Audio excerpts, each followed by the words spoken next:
வணக்கம். That is இந்த நிகழ்ச்சிக்கு நான் வந்ததுக்கு என்னென்னா, கோயம்புத்தூர் நாடக கலைஞர்கள் அவர்களோட பேரில் அவங்க எல்லாருமே சேர்ந்து செய்கிற இந்த ஒரு நிகழ்ச்சிக்கு நான் வர வேண்டும். ஏன்னா இதில் நிறைய பேர் போட்டிருந்தாங்க. பட் இருந்தாலும் அவங்களும் வரல. இருந்தாலும் நான் சொல்லிட்டு இது வரேன்னு. அதுலேயும் நாடக நிகழ்ச்சின்னா நம்ம வராமல் இருந்தோம்னா தவறாகிடும். நிறைய வேலை இருக்குது மெட்ராஸில் சொன்னால் யாருக்கும் தெரிய போகுது இல்லை. இருந்தாலும் அதையெல்லாம் மீறி எனக்கு தெரியும் இந்த நாடக கலைஞர்கள் பிரமாதமாக இருக்குன்றது எனக்கு தெரியும். ஏன்னா எனக்கு முதல்ல ஈடுபாடோடு இருந்தேன். இப்போ கொஞ்சம் வெட்டு விலகிட்டேன். ஆனால் வரும்போது என்னை உபசரித்தவர்கள் வந்து நான் வர வேண்டும் சொன்னவர் அனிதா.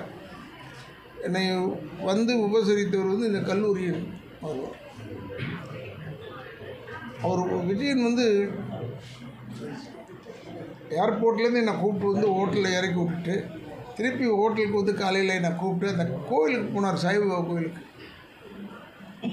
உண்மையிலேயே எனக்கு ரொம்ப பிடித்த விஷயம் அது. ஏன்னா அந்த சாய்பாபா கோயில் வந்து வேறு அந்த சிறுதியிலேருந்தே வந்திருந்தார்கள் அந்த கோயிலை கட்டணும்னு. இடத்தின் பிரச்சனை காரணமாக இவர்கிட்ட வந்து சொல்ல இவர் வந்து இல்லை அந்த செலவு மொத்தத்தையும் நான் எடுத்துக்கிறேன் விட்றான்னு சொல்லிட்டு இப்போ அங்கே பண்ணியிருக்காங்க அந்த கோயிலுன்னும் போது நான் மிகவும் பெருமைப்படுகிறேன்.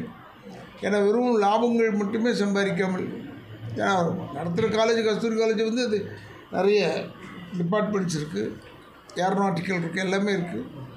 பட் இருந்தாலும் இதையெல்லாம் மீறி அந்த ஆன்மீகம் சைட்லேயும் கொஞ்சம் ஹெல்ப் அவுட் பண்ணியிருக்காருன்னு போது அவர் விஜய் ஆகட்டும், அவங்க அப்பாவாகட்டும், அவங்க மனைவி ஆகட்டும், எல்லாரையுமே நான் மிகவும் எனக்கு ஏன்னா இந்த இடத்த காமிச்சதுனால எனக்கு இப்படி ஒரு விஷயம் இருக்குன்றது தெரியும். ஆனால் இந்த ப்ரெஸ் மீட்டுன்றது விடின் பிளான் இட் அவுட். திடீர்னு ப்ரெஸ் மீட்னு பக்குன்னு ஆகிடுச்சு எனக்கு.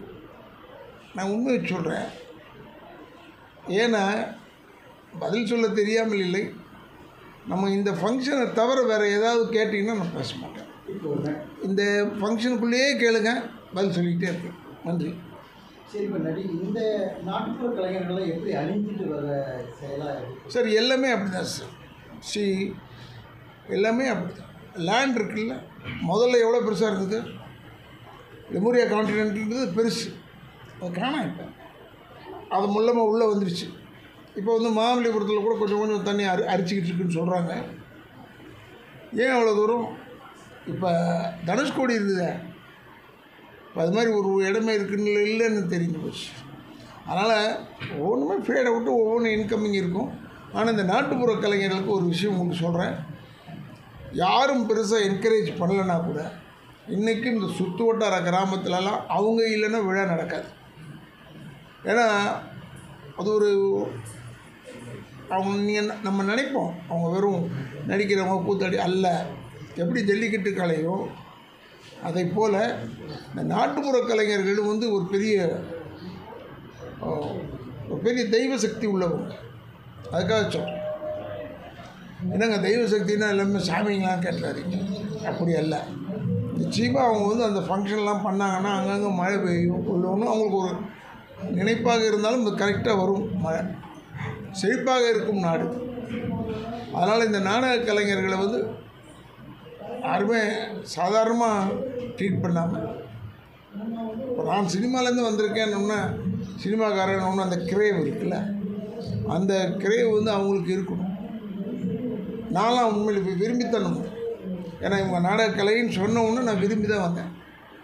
ஏன்னா எனக்கு நான் வந்து ஒரு நாடகக்காரனுடைய மகன் தானே. அதனால் ஐ லைக் த பிளேஸ். அந்த இடத்தெல்லாம் அழிச்சிருக்காங்க பிறகு இந்த கஸ்தூரி கல்லூரியை சேர்ந்த அன்பு சகோதரர் விஜய் அவர்கள் அந்த இடத்தெல்லாம் கொடுத்துருக்காரு. அவர் மொத்த செலவு எடுத்திருக்காருன்னா அதைத்தான் நான் பாராட்டுகிறேன். ஏன்னா இப்படி ஒரு நல்ல மனசு கொண்ட ஒரு மெட்ராஸில் இல்லையேன்னு ஒருத்தர். சென்னையில் இருந்திருந்தால் எங்களுக்கு இன்னும் சந்தோஷமாக இருந்திருக்கும். ரொம்ப ஒரு பிரமாதமான இந்த இதை வந்து நீங்கள் வந்து பத்திரிகைக்காரர்களா நீங்கள் இதை கொஞ்சம் பெருசு பண்ணணும். ஒரு நாடக கலைஞர்களை பெருசு பண்ணுங்க போதும். அந்த நம்ம சொல்கிறோம் அது ரொம்ப கஷ்டமான விஷயம். அவங்க மேக்கப் போடுறதுலேருந்து எல்லாமே வெரி டிஃபிகல்ட் என்று சொல்லி இந்த நிகழ்ச்சிக்கு இதற்குத்தான் வந்தேன்.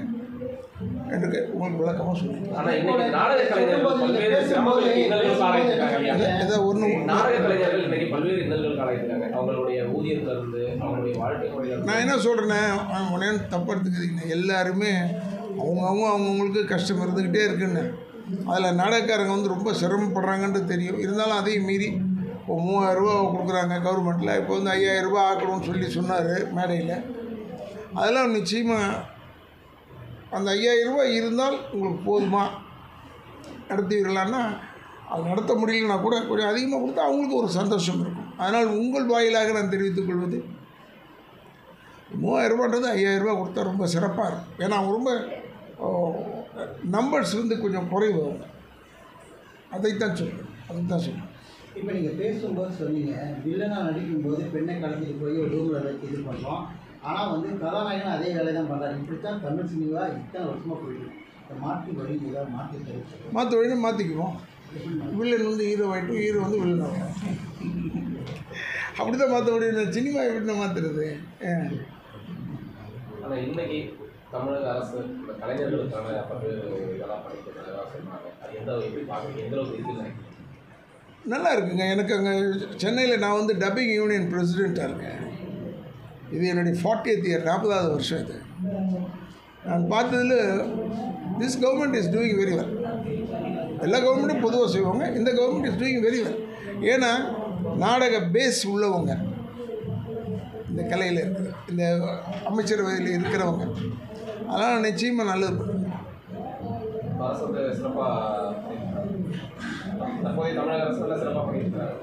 தற்போது தமிழக அரசு சிறப்பாக பண்ணியிருக்காங்கன்னா உங்கள் கேள்வி வந்து மொத்த கேள்வியாக இருக்குது. வெறும் நாடக கலைஞர் வரைக்கும் கேட்குறீங்களா? சொல்கிறேன். ஏன்னா நாடக கலைஞர்களுக்கு ரொம்ப பெரிய பேர் உதவியாக இருக்கிறார். அதெல்லாம் நம்ம இல்லைன்னு மறுக்க முடியாது. வேற தமிழக வெற்றி கழகம் அதே ஒரு அரசியல். நன்றிங்க. ஆனால் ஒன்றும் இல்லைங்க, அதாவது திரைத்துறையிலிருந்து ஏற்கனவே அரசியலுக்கு வந்த நடிகர்கள் எம்ஜிஆர், ஜெயலலிதா போன்றவர்கள்லாம் பெரிய அளவில் சக்ஸஸ் பண்ணாங்க. அதே போல் விஜயகாந்த் வந்து இன்ன வரைக்குமே அவருடைய பேர் நல்லா இருக்குது. அந்த வரிசையில் இப்போது நடிகர் விஜய் வந்து ஒரு கட்சி ஆரம்பிச்சிருக்காரு. அந்த வருகை எப்படி பார்க்குறீங்க? அவருக்குள்ள வரவேற்பு இப்போ இளைஞர்கள் மத்தியில் ஒரு நல்ல ஒரு இதாக இருந்துருக்கு. அவர் கேட்ட கேள்வி தான் நீங்கள் கேட்குறீங்க. உங்கள் கேள்வியில் இது உள்ள இந்த ஃபங்க்ஷனுக்குள்ளே அடக்கமாகுமா? இல்லை, அதோட சேர்த்து சொல்லுங்கள். அவரை சேர்த்து சொல்லுங்கள். நீங்கள் ஒரு மூத்த நடிகர் அப்படின்ற ஒரு அடிப்படையில் அவருடைய இல்லை நான் உங்களுக்கு ப்ரெஸ் மீட் கொடுக்க வந்து இந்த நாடகக்கலை இவங்க நடத்துகிறாங்களா அதுக்காக தான் நினச்சேன். பட் ஏனே அதெல்லாம் நமக்கு தெரியாது. அவங்க வசதி இருக்குது பண்ணுறாங்க. நான் போய் எது பேசுகிறது இல்லை. ஐ கேனாட் கிவ் சஜஷன்ஸ் எல்லாருமே சொல்லலாம்.